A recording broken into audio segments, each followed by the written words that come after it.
নমস্কার, আদাব। আমি অনুপ সোনি, ক্রাইম পেট্রোল দস্তাকে আপনাদের সবাইকে স্বাগত জানাই। আজ আমরা আপনাদের দেখাচ্ছি আব্বাসের স্ত্রী নূপুরের হত্যা আর তার ছেলে রাজুর অপহরণের রহস্যের দ্বিতীয় তথা শেষ ভাগ। 2013 27 অগস্টের সকালে একটা গার্মেন্ট শপের মালিক আব্বাস তার দোকানে যাওয়ার জন্য বাড়ি থেকে বের হয়। বাড়িতে ছিল তার স্ত্রী নূপুর আর 3 বছরের ছেলে রাজু। ওদের কাজের লোক বন্দনা রোজকার মতোই কাজে চলে এসেছিল। 11টা 20 নাগাদ ওদের দরজায় একটা আওয়াজ শোনা যায়। 11টা 45-এ বন্দনা ঘাবড়ে গিয়ে আব্বাসকে ফোন করে আর দ্রুত তাকে বাড়িতে চলে আসতে বলে। আব্বাস বাড়িতে এসে দেখে তার স্ত্রী নূপুরের খুন হয়ে গিয়েছে আর ছেলে রাজু নিখোঁজ হয়ে গিয়েছে। পুলিশ ঘটনাস্থলে পৌঁছয়, কিন্তু আব্বাস কথা বলার মতো অবস্থায় ছিল না। পুলিশ বন্দনা থেকে জানতে পারে যে 11টা 20 নাগাদ দুজন লোক বাড়িতে ঢুকেছিল।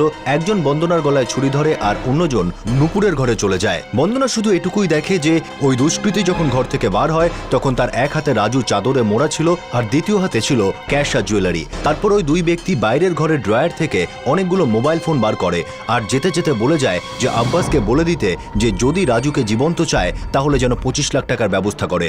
পুলিশ হতবাক হয়ে যায় এটা ভেবে যে দিনে দুপুরে মাঝপাড়ায় প্রতিবেশীরা কেউ কোনো চিৎকার চেঁচামেচি শুনতে পায় না, কেউ দুজনকে রাজুকে নিয়ে যেতে পর্যন্ত দেখতে পায় না।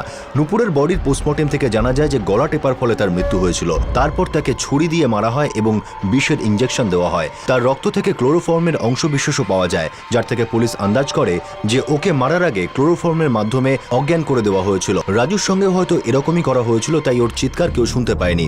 আব্বাস অবশেষে পুলিশের সাথে কথাবার্তা শুরু করে। শোকার্ত আব্বাসের থেকে পুলিশ বেশি কিছু জানতে পারে না। আব্বাস জানায় যে কয়েক মাস আগে ওর মোবাইল রিপেয়ার শপ ছিল, সেই জন্য ওর বাড়িতে এত পুরনো মোবাইল রাখা ছিল।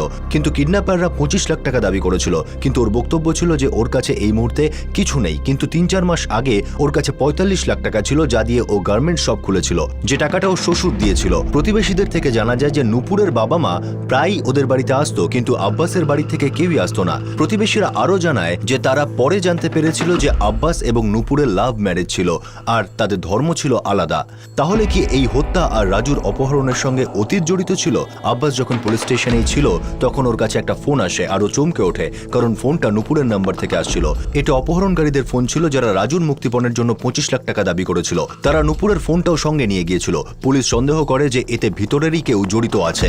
পুলিশ পরিচারিকা বন্দনাকে ভালো করে জিজ্ঞাসাবাদ করে আর তাকে নজরদারিতেও রাখা হয়। এমনকি আব্বাসকেও সন্দেহের তালিকায় রাখা হয়। কিন্তু পুলিশ যখন আব্বাস আর নূপুরের অতীতের খোঁজ খবর নেয় তখন জানা যায় যে ওদের প্রেমে দুজনের পরিবারেরই মত ছিল। আব্বাসের বাবা রসুল মোহাম্মদ এবং নূপুরের বাবা পঙ্কজ ঝা ধানবাদের বাসিন্দা ছিলেন আর বহু বছরের বন্ধু ছিলেন এবং কাজের অংশীদারও ছিলেন। নূপুর আর আব্বাসের ছোটবেলার বন্ধুত্ব ভালোবাসায় পরিণত হয়েছিল। ওদের পরিবার ওদের ধর্ম নিয়ে চিন্তিত ছিল। ওদের চিন্তা ছিল যে সমাজ এই সম্পর্কটাকে মেনে নেবে না। আব্বাস আর নূপুর তাদের মা বাবার মত মেনে নেয় এবং নিজেদের জীবন নিজেরাই বেছে নেয়। ওরা শুধুমাত্র বন্ধুত্ব বজায় রাখে, ঠিক করে যে অন্য কাউকে বিয়ে করবে না। অবশেষে কয়েক বছর পর তাদের দুজনের পরিবারই এটা মেনে নেয় যে তাদের সন্তানদের নিজেদের ইচ্ছামতো জীবন কাটাবার অধিকার আছে। পুলিশ আবারও লক্ষ্যভ্রষ্ট হয়ে যায়, কারণ নিজেদের কেউ যুক্ত থাকার কোনো প্রমাণ পাওয়া যাচ্ছিল না। এমনও কোনো প্রমাণ মিলছিল না যাতে এটাকে শুধুমাত্র লুটপাটের মামলা মনে হবে। যেভাবে নূপুরকে খুন করা হয়েছিল তার থেকে পরিষ্কার যে তারা মারার উদ্দেশ্যেই এসেছিল। তাহলে পরিচারিকা বন্দনাকে কেন ছাড়া হলো? এর মধ্যে একটা সূত্র খবর দেয় যে একজন তৃতীয় ব্যক্তিও এর সঙ্গে জড়িত আছে।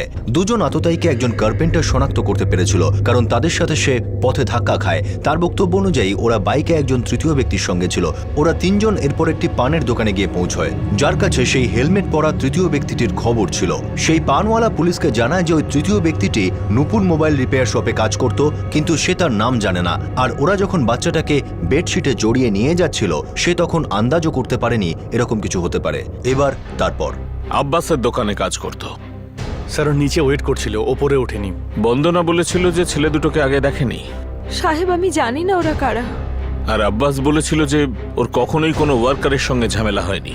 সবার সঙ্গে ভালো সম্পর্ক ছিল, সবাই ভালো কাজ করতো স্যার। মনে হচ্ছে সব খুব ভেবেচিন্তেই করা হয়েছে।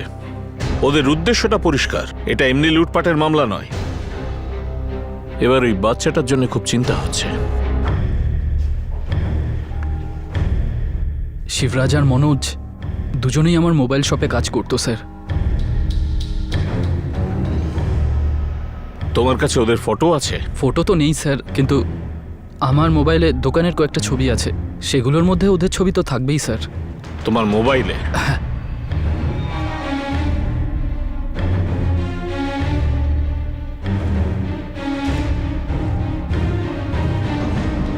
হ্যাঁ স্যার, এই লোকটাই ছিল।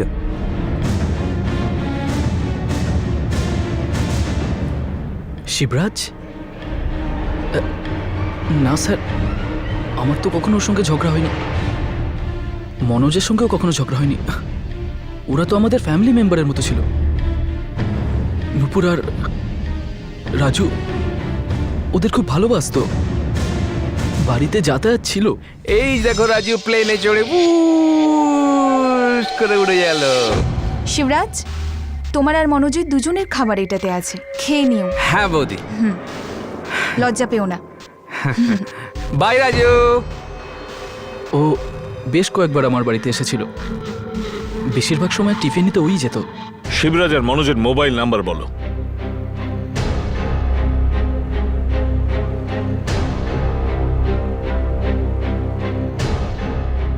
আপনি যে নাম্বারে ফোন করেছেন সেটা বন্ধ আছে। যে নাম্বারে ফোন করেছেন সেটা পরিসীমা সেবার বাইরে। স্যার, মনোজের ফোন নট রিচেবল বলছে আর শিবরাজের ফোন বন্ধ বলছে। আমি মোবাইল প্রোভাইডারের সঙ্গে কথা বলেছি, ওরা এক্ষুনি লোকেশনটা জানিয়ে দেবে। স্যার, আমার মনে হয় না যে ওরা এমন কিছু করবে। তুমি ঠিক কি বলতে চাইছো আব্বাস? আমাদের কাছে এই কথার পাক্কা প্রমাণ আছে যে শিবরাজ ওদের সঙ্গে ছিল, যে দুজন তোমার বাড়িতে গেছিল, আর তুমি শিবরাজের ভালো হওয়া দোহাই দিচ্ছ। তুমি বলতে কি চাইছো? আমি তো এটাই বলতে চাই স্যার, আমার বাচ্চার প্রাণের ঝুঁকি রয়েছে। আমি আমার বাচ্চাকে চাই। তো তোমার কি মনে হয় আমরা ঘুমোচ্ছি? তোমার কাছে শিবরাজ আর মনোজের অ্যাড্রেস আছে? হ্যাঁ, ওই মনোজ নাংলইতে ভাড়ায় থাকে, আর শিবরাজ বসন্ত বিহার এলাকার কোনো একটা জায়গায় ভাড়ায় থাকে। ওদের ডিটেল অ্যাড্রেসটা চাই।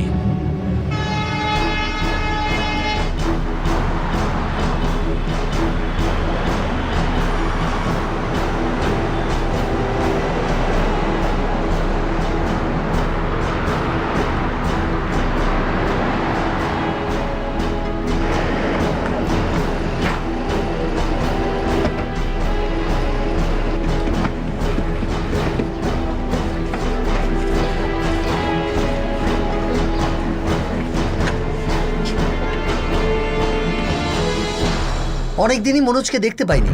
কপিল হয়তো জানে। কে কপিল? মনোজের সঙ্গে রুমে থাকতো। কোথায় পাবো ওকে? এই তো পাশের রেস্টুরেন্টেই কাজ করে। কোন রেস্টুরেন্টে?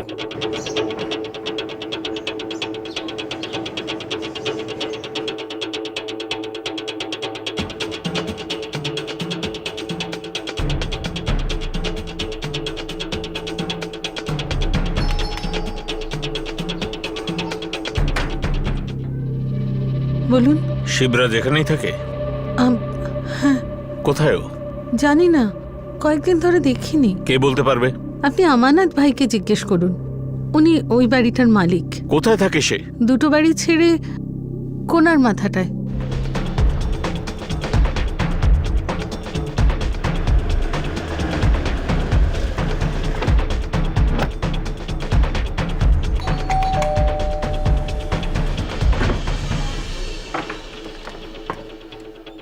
অমরনাথ বাবু। হ্যাঁ আমি, বলুন।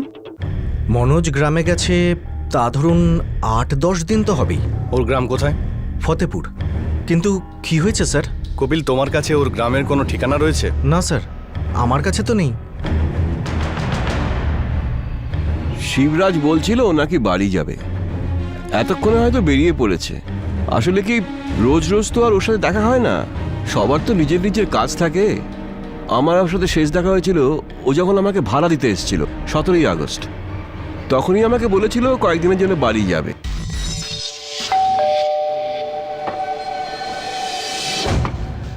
আরে শিবরাজ যে, এসো। নমস্কার কাকা, কেমন আছেন? খুব ভালো আছি, এসো এসো এসো। এই যে এই আপনার ভাড়াটা।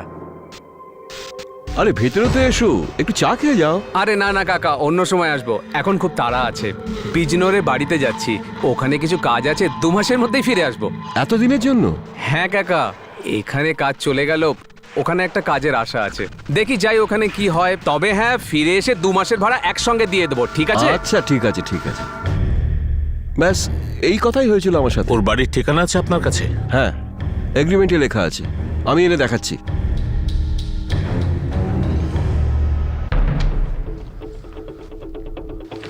বিজনোর পুলিশকে বলো ওর বাড়িতে যেতে। আর স্যার মনোজ, ফতেপুর পুলিশকেও অ্যালার্ট করি। করো, কারণ মনে হচ্ছে এই ষড়যন্ত্রের প্ল্যানটা ওরাই করেছে। যেহেতু বাড়ির ব্যাপারে পুরো জানতো। পয়সা গয়না মোবাইল কোথায় থাকতো ওরা জানতো। আর যারা খুন করেছে সেই দুজন বন্ধুকে কাজের মেয়ে বন্দনা কোনোদিনই দেখেনি, একদমই অচেনা। যদি ওরা এটা করে থাকে তাহলে কেন করেছে, এই প্রশ্নের উত্তর কিন্তু আমরা এখনো পর্যন্ত পাইনি। এটা ভেবেই তো হয়রান হচ্ছি। ওর আর আব্বাসের কোনো শত্রুতা নেই, ও তো বেশ আব্বাসের সাথে কাজ করতো। জানি না, আমার কেন মনে হচ্ছে এটার মাস্টার মাইন্ড অন্য কেউ।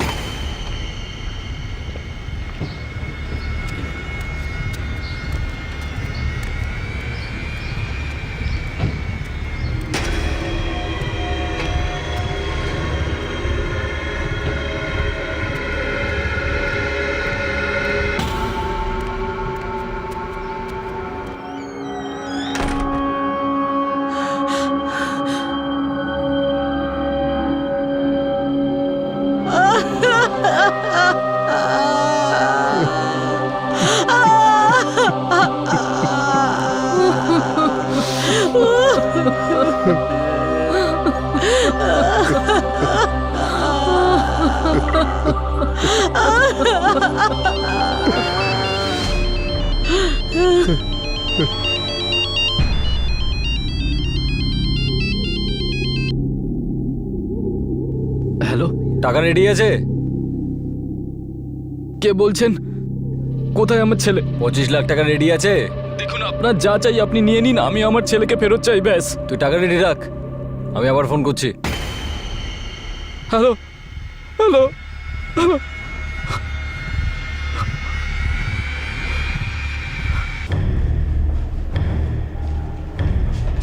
স্যার, এখন যে মুক্তিপণের কলটা এলো সেটা নূপুরের মোবাইল থেকে, লোকেশন লখনৌ। মুক্তিপণ নেবার জায়গা বলেছে? না স্যার, বলেছে আরেকবার ফোন করবে। মনে হচ্ছে ওরা তাড়াহুড়ো করবে না। এখন ভাবার বিষয় এটাই যে ওদের সত্যি সত্যি টাকাটা চাই, নাকি শুধুমাত্র একটা খেলাই খেলছে। স্যার, এখনো কি আপনার আব্বাস আর বন্দনাকে সন্দেহ হচ্ছে? আমার ওদের দুজনের গত মাসের ফোন ডেটা চাই।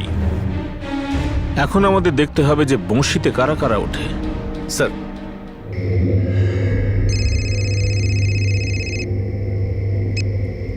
হ্যালো হ্যালো কপিল, মনোজ বলছি রে ভাই। কিছু ব্যবস্থা হলো? তুই কোথায় রে মনোজ? এখানে নিজের গ্রামে। কেন, কি হয়েছে? সব ঠিক আছে তো? পুলিশ তো তোকে খুঁজছে রে। কেন, কি হয়েছে? আরে তোর পুরনো মালিকের স্ত্রীকে কে খুন করেছে আর বাচ্চাটাকে কে অপহরণ করে নিয়েছে। পুলিশ তোকে আর শিবরাজকে খুঁজছে। মনোজ, কি ব্যাপার বলতো? ভাই, তুই কোনো গন্ডগোল করিসনি তো? না ভাই, এর ব্যাপারে তো আমি কিচ্ছু জানি না এখনো। দেখ, আমি তোকে ভালো কথা বলছি, তুই দিল্লি ফিরে আয়, পুলিশের সাথে কথা বল, না হলে জোর ফেঁসে যাবি। ঠিক আছে, আমি আমি আমি আমি কিছু একটা করছি। ওই ছোট্ট রাজু কোথায় ছিল? আব্বাসের দুজন পুরনো ওয়ার্কারকে ওর সাথে দেখা গিয়েছিল, যারা নূপুরকে হত্যা করেছিল আর বাচ্চাটাকে নিয়ে পালিয়েছিল।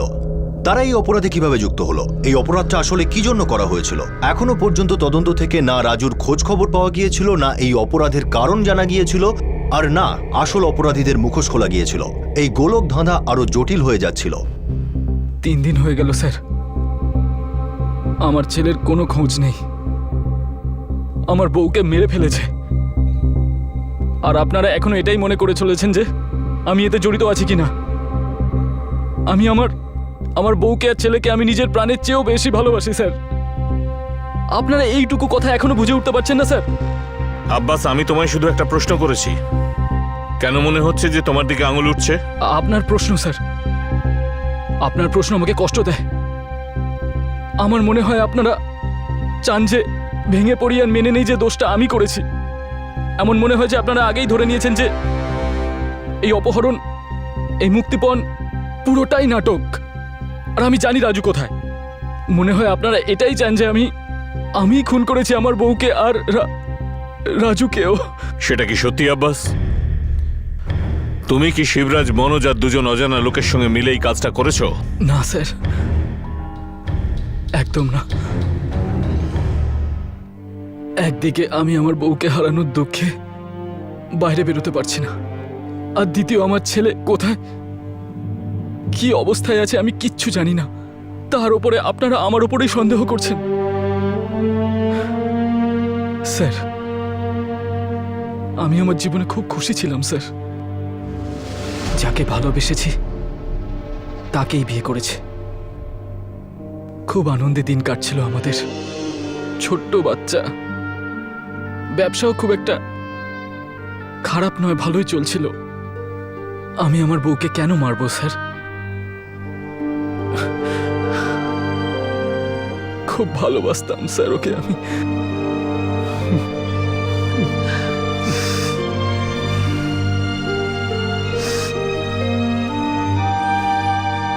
ওদের বিয়ের পর গত 4 বছরে আমি নূপুরকে হয়তো একবারই দেখেছি।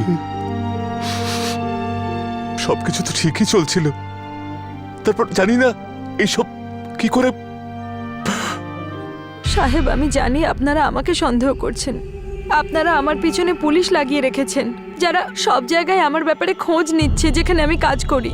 এভাবে আমি থাকতে পারছি না সাহেব। তুমি শিবরাজ আর মনোজকে চেনো? সাহেব, আব্বাস দাদা আর নূপুর দিদির বাড়ি কাজ করছি প্রায় 2 বছর হয়ে গেছে। আমি শিবরাজ আর মনোজকে চিনতাম, কিন্তু আমাকে কেন সন্দেহ করছেন? আমি কেন মিথ্যে বলবো সাহেব? এমনিতেই দারিদ্র আধমরা করে রেখেছে। কাজ করলে তবে দুবেলা দুমুঠো খেতে পাই সাহেব। এরকম উল্টো পাল্টা করার কথা ভাবতেও পারি না। ওই লোকগুলো আমার গলায় ছুরি ধরেছিল। এই অবস্থায় কোন সাধারণ মানুষ না ভয় পাবে? ভগবানের অশেষ কৃপা আমি বেঁচে গেছি, কিন্তু আপনারা আমার বাঁচা মুশকিল করে রেখেছেন।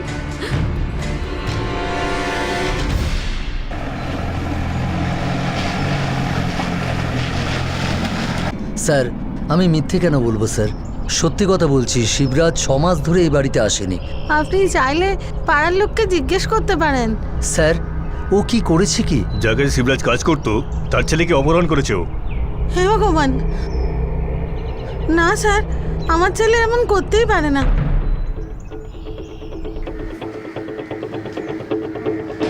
স্যার, বিজনোরে শিবরাজের বাড়ির আশেপাশে নজর রাখা হচ্ছে, কিন্তু ও এখনো বাড়ি ফেরেনি আর ওর মোবাইলও বন্ধ রয়েছে। আর স্যার, বন্দনা মনে হচ্ছে এর মধ্যে জড়িত নেই। আর স্যার, আব্বাস 4 মাস আগে শিবরাজকে ফোন করেছিল যখন ও নিজের মোবাইলের দোকান বন্ধ করে দেয়। তাহলে আমরা কি বেকার আব্বাস আর বন্দনাকে সন্দেহ করছি? তার মানে পুরো খেলাটাই শিবরাজ আর মনোজই খেলেছে। স্যার, আরেকটা কথা হলো, আব্বাস যখন নিজের মোবাইলের দোকান বন্ধ করে গার্মেন্ট শপ খোলে তখন ও শ্বশুর ওকে 45 লাখ টাকা দিয়েছিল। আর পরে এটা জানা যায় যে ওর বাবারও সমান সমান কন্ট্রিবিউশন ছিল।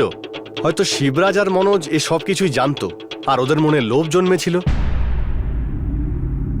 শুধুমাত্র লোভই কি এই অপরাধের পিছনের কারণ ছিল?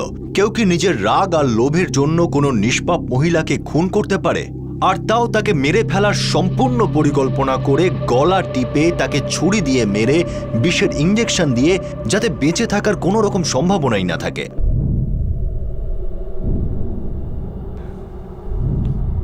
বাবা, তোমার সাথে নূপুরের সাথে এই লোকগুলোর কি কোনো ঝগড়াঝাটি হয়েছিল? এমন তো কিচ্ছু ছিল না বাবা। হ্যাঁ, কিন্তু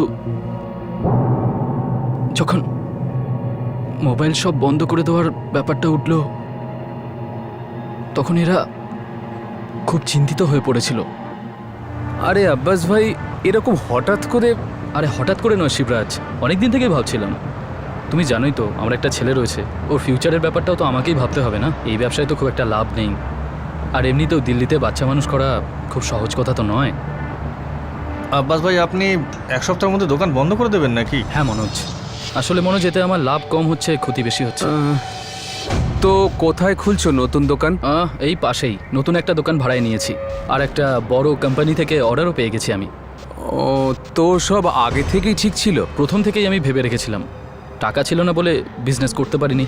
তারপর নূপুরের বাবা টাকা দিয়ে দিল, তো এখন। আব্বাস ভাই, শুরু থেকে আমাকেও বলতে পারতে তুমি। তোমাদের বললামই তো, আগে সব ঠিকঠাক হবে তারপরেই তো জানাবো না? আব্বাস ভাই, তুমি যখন আগে থেকে এত ভাবছিলে তখন আমাকেও বলতে পারতে যে তুমি দোকানটা বন্ধ করে দেবে। আব্বাস ভাই, আপনার কাপড়ের দোকানে আমাদেরও কোনো কাজ দিয়ে দিন না। হ্যাঁ, তাই দাও না। ইয়ার, তোমরা দুজন তো মোবাইলের লাইনে কাজ করো, তোমরা কাপড়ের ব্যবসা সম্বন্ধে কি বুঝবে? আর এমনিতেও 2জন লোক আমি রেখেছি আমার দোকানে। আরে মোবাইলের মার্কেট খুব বড়, কোথাও না কোথাও তোমরা চাকরি পেয়ে যাবে, টেনশন করো না, ঠিক আছে? শিবরাজ একটু রেগে গেছিল ঠিকই, যে আমি ওকে আগে কেন বলিনি, কিন্তু রাগের মাথায় ও এমন করবে আমার বিশ্বাস হয় না।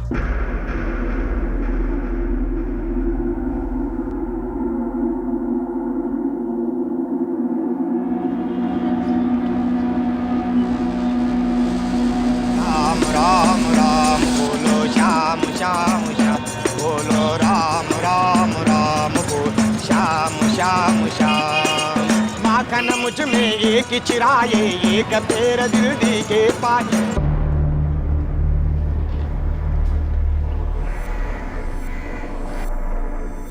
শিবরাজ কোথায়? আমি কিচ্ছু জানি না স্যার। প্রায় 3.5 মাস আগে ওর সঙ্গে আমার লাস্ট দেখা হয়, আব্বাস ভাইয়ের দোকান বন্ধ হওয়ার পর। দিপি করে বলছি স্যার, আমি এসব ব্যাপারের কিচ্ছু জানি না। আর এই কথাটা বলার জন্যই আমি সোজা গ্রাম থেকে এখানে এসে পৌঁছেছি, যখন আমি জানতে পারলাম যে আপনারা আমাকে খুঁজছেন। এসব শিবরাজ রাগের মাথায় করেছে নাকি অন্য ব্যাপার আছে? ওয়েলকাম টু বিটন world, how may I assist you? নতুন ফ্ল্যাটের জন্য একটা স্ট্যান্ড ফ্যান আর কুলার নেব। এই পচা গরম থেকে একটু স্বস্তি চাই। বাজার চলতে সব ব্র্যান্ড আর ভরসাযোগ্য নয়। তার জন্য তো আমাদের ফ্যান আছে, all purpose bullet table fan, ceiling fan.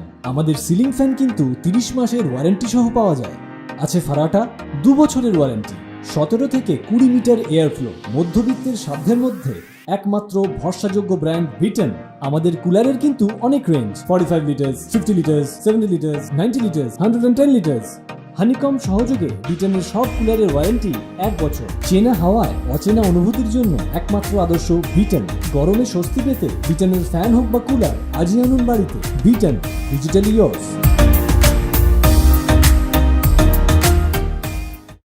Dipi করে বলছি স্যার, আমি এসব ব্যাপারের কিচ্ছু জানি না। আর এই কথাটা বলার জন্যই আমি সোজা গ্রাম থেকে এখানে এসে পৌঁছেছি, যখন আমি জানতে পারলাম যে আপনারা আমাকে খুঁজছেন। এসব শিবরাজ রাগের মাথায় করেছে নাকি অন্য ব্যাপার আছে? আমি কিছু জানি না স্যার, কিন্তু হ্যাঁ, শিবরাজ ভীষণ রেগেছিল যখন ওর সঙ্গে আমার দেখা হয়। শিবরাজ, হ্যাঁ ভাই এসব রাগ ভাগ ছেড়ে অন্য কোনো কাজ দেখ না ভাই। রাগ করে কি লাভ বলতো? এটা তো অন্যায় হলো না? ও ওর কাপড়ের দোকানে আমাদের কেন কাজ দেবে না? ও নিজে মোবাইলের বিজনেস থেকে কাপড়ের বিজনেসে যেতে পারে, তো আমরা কেন যেতে পারি না? দেখ, সত্যি কথাটা এটা, ও আমাদের কাজেই রাখতে চায় না। দেখ, সেটা আব্বাস ভাইয়ের ইচ্ছে, আমরা কি করতে পারি? দেখ, তুই যাই বলিস, ও এই ব্যাপারে অনেক দিন থেকেই ভাবছে। একবারও ভাবলো না যে আমাদের কি হবে। হঠাৎ কাজ বন্ধ, যা খুশি তাই করা যায় নাকি? ভাই, এই ধরনের কথা নিয়ে যদি বেশি মাথা ঘামাতে যাস তাহলে কোনো নতুন কাজই খুঁজে উঠতে পারবি না। বোঝ একটু। কি বুঝবো রে? তুই একটা কথা বল, ওর বাবা আছে, ওর শ্বশুর আছে, ও যখন চাইবে নতুন বিজনেস করার জন্য পয়সা পেয়ে যাবে, কিন্তু আমাদের কি হবে? আমাদের কাছে এরকম কিছুই নেই, তো চুপচাপ এভাবে মেনে নেবো। হ্যাঁ, আরে ছাড় না ভাই, এত রেগে থাকলে খাবারও হজম হবে না। নে, খেয়ে নে। স্যার, শিবরাজ রেগে নিশ্চয়ই ছিল, কিন্তু কিন্তু আমার মনে হয় না ওই সব কাজ করতে পারে। আর নূপুর বৌদি তো আমাদের খুব যত্ন করতো, রাজুর সঙ্গে তো আমরা খেলা করতাম স্যার। প্রথম কল এসেছিল গাজিয়াবাদ থেকে, আর দ্বিতীয় কলটা এসেছে লখনৌ থেকে। আর তারপর এখন অবধি কোনো কল আসেনি স্যার। লাস্ট লোকেশন হলো লখনৌ। হতে পারে কি ও লখনৌতেই আছে? স্যার, আমার মনে হচ্ছে শিবরাজ এসব রাগের মাথাতেই করেছে, আর এখনো বুঝতেই পারছে না যে মুক্তিপণের জন্য আব্বাসকে কোথায় ডাকবে। হতে পারে যে ও লখনৌতেই লুকিয়ে আছে, কিংবা তার আশেপাশে। বেনারস, কানপুর। শর্মা স্যার, লখনৌ, বেনারস, কানপুর পুলিশকে খবর দাও, সব জায়গায় খুঁজতে বলো। 3টে লোক সঙ্গে 3 বছরের বাচ্চা, হয়তো পাওয়া যাবে। স্যার, ওরা কি একই জায়গায় লুকিয়েছিল? পুলিশ একটা চান্স নিল, তারা হয়তো ওখান থেকে বেরিয়ে কোথাও যায়নি।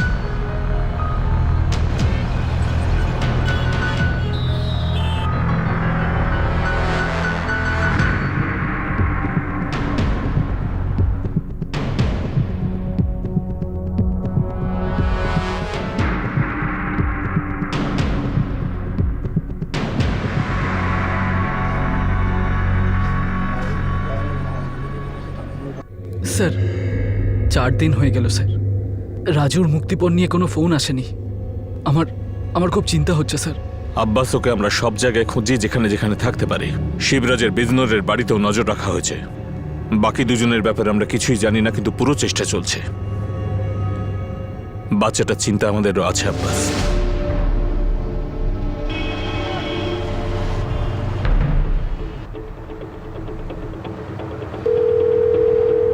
স্যার আমজাদ বলছি। হ্যাঁ আমজাদ, কোনো খবর পাওয়া গেল? স্যার এখানে চণ্ডীগড়ের কাছে তিওয়ারি গেস্ট হাউস আছে, কালকে 3 জন এসেছে, একটা বাচ্চাও আছে।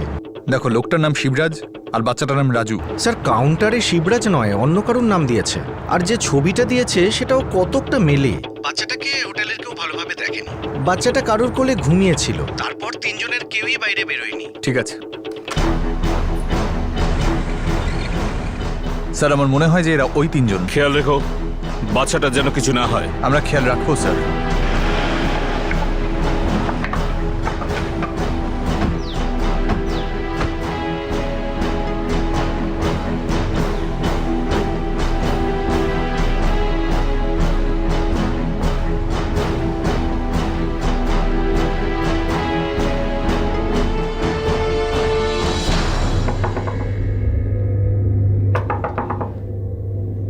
কে? সাহেব, ঘর পরিষ্কার করতে এসেছি। আরে দরকার নেই এখন। ম্যানেজার সাহেব বলে দিয়েছেন পরিষ্কার করতেই হবে, 5 মিনিটেই হয়ে যাবে।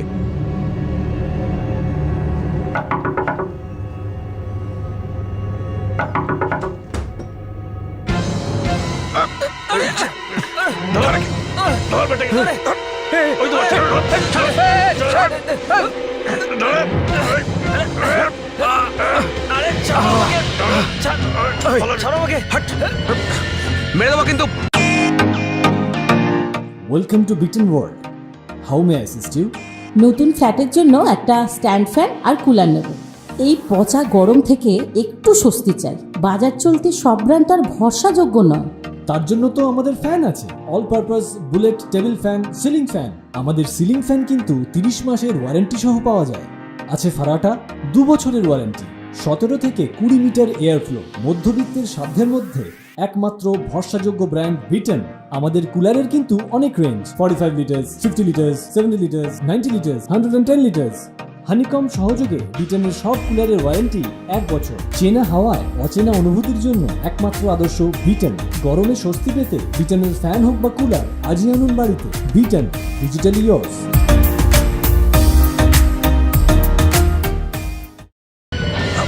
মেরে দেবো কিন্তু, মেরে দেবো ওকে। ছাড় ছাড়। সর, আরে সর, সরে যা। সর, ছাড়ো আমাকে। সর, রাস্তা ছাড়, চল। ওকে ধরো। দাঁড়া।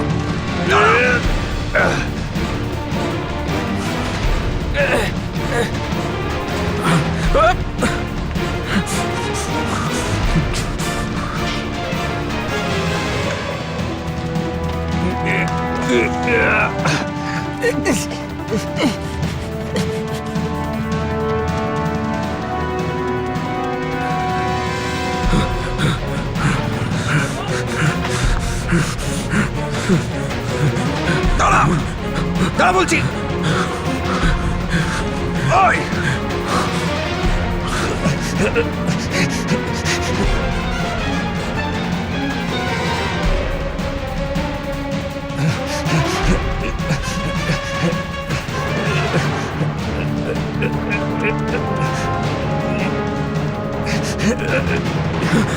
ওই দাঁড়া।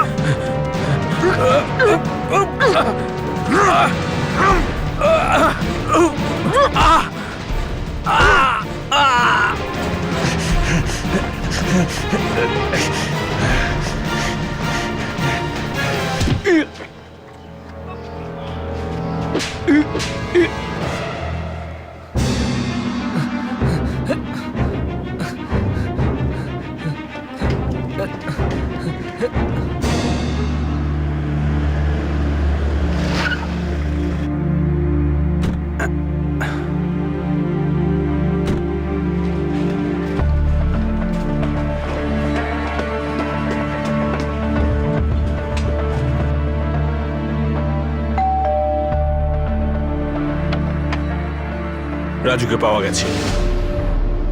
পাপা,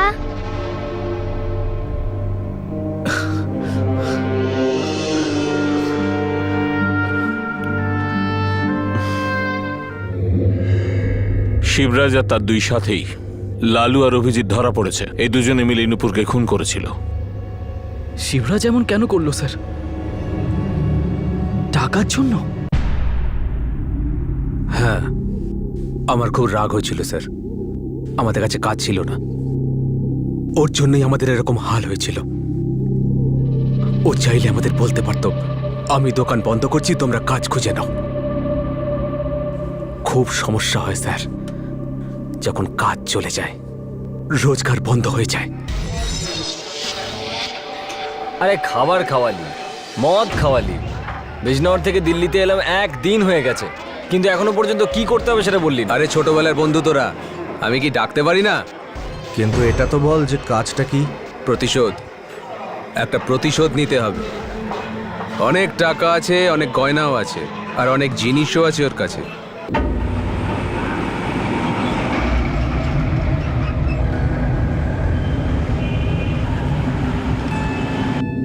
পুরো 2 বছর বিশ্বাসের সঙ্গে কাজ করেছি ওর কাছে। কি পেলাম? পেটে লাথি। ও শুধু নিজের কথাই ভেবেছে। কি ভুল করেছি যদি একটু লোভ করি? ও লোভী ছিল না যখন শুধু নিজের কথা ভাবছিল? ওর ছেলেকে তুলে নেব, তারপর মুক্তিপণ চাইব। ওর বাবার কাছ থেকে আর শ্বশুরের কাছ থেকে অনেক টাকা পাবে। এভাবে ওর কাছ থেকে টাকাও পাবো, গয়নাও পাবো, আবার মুক্তিপণও পাবো। তোর কি মনে হয় বাচ্চাটাকে আমরা বাড়ি থেকে তুলতে পারবো? আমি জানি আব্বাস দোকানের জন্য কখন বেরোয়। তারপর শুধু ওর বউ আর কাজের লোককে সামলাতে হবে, ব্যাস। ওর বাড়ির কাজের লোক তো তোকে চেনে নিশ্চয়ই। আর ওর বউটাও। আমি তোদের সঙ্গে নিচে পর্যন্ত যাব, কিন্তু বাড়ির ভেতর শুধু তোরাই যাবি, কারণ তোদেরকে বাড়ির কেউই চেনে না। আমি কিছুটা দূরে তোদের জন্য অপেক্ষা করব, কিন্তু হ্যাঁ, ওর বউকে সামলাস। ও চিৎকার করতে পারে, তাহলে তো ঝামেলা হতে পারে। তোদের দুজনকে ওকে চুপ করতে হবে, ব্যাস। মানে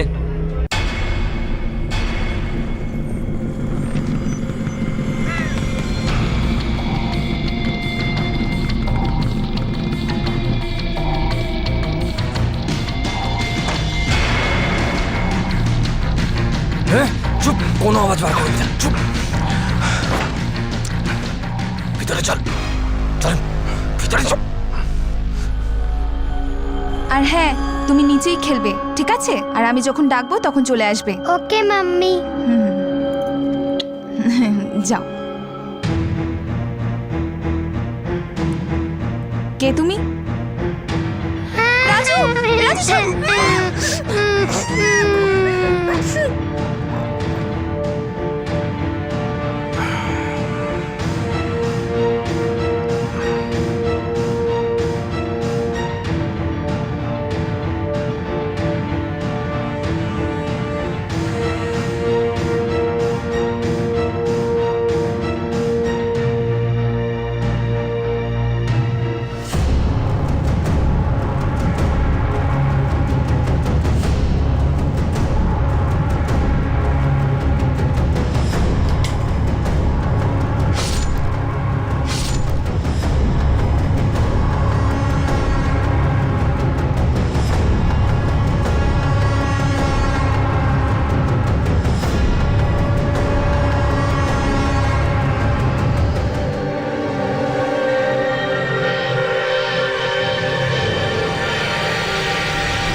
আমার থেকে বদলা নেবে বলে এসব করেছে। কি জানি নূপুর নিজের হাত দিয়ে কতবার রান্না করে ওকে খাইয়েছে স্যার। ওর এত রাগ হয়ে যাবে যে ও নূপুরকেই। ওর রুজি রুটি গেছে, যে কাজটা করতো সেটাও গেছে, ব্যাস ছবল দিয়ে দিল। ওর হিসাবে তুমি একজন স্বার্থপর মানুষ। তুমি শুধু নিজের ব্যাপারেই ভেবেছো, ওর খেয়াল রাখোনি।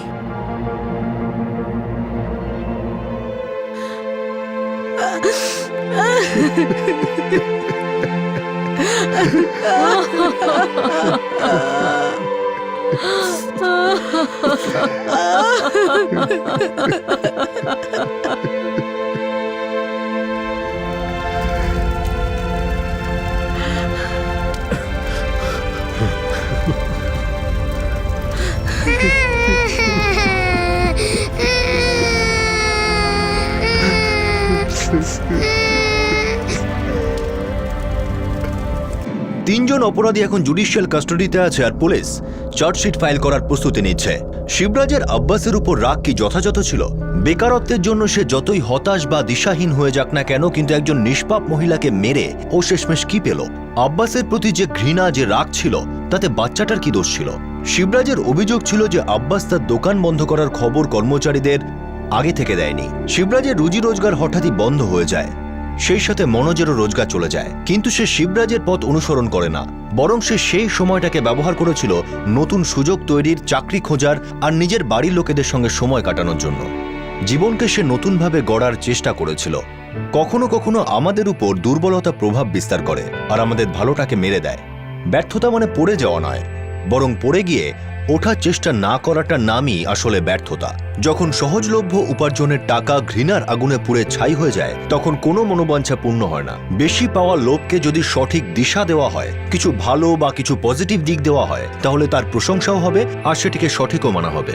লোভের আগুনকে যদি প্রথম থেকেই সামলানো না যায়, তাহলে সেটা পরে অপরাধের আগুন হয়ে যায়। শিবরাজ যদি তার এই শক্তিটাকে চাকরি খুঁজতে কাজে লাগাতো আর মন প্রাণ দিয়ে কাজ করত, তাহলে হয়তো আজ তার সামনে একটা উজ্জ্বল ভবিষ্যৎ থাকতো। আপনাদের সাথে আবার দেখা হবে ক্রাইম পেট্রোল 10 থেকে আরো একটা নতুন কেসের সঙ্গে। ততক্ষণ নিজের খেয়াল রাখবেন, সুরক্ষিত থাকবেন আর মনে রাখবেন, আমাদের সবার মধ্যেই ভালো দিকও আছে, খারাপ দিকও আছে, কিন্তু দরকার হলো আমরা সবসময় ভালো দিকটাকেই এগিয়ে নিয়ে যাব। জয় হিন্দ।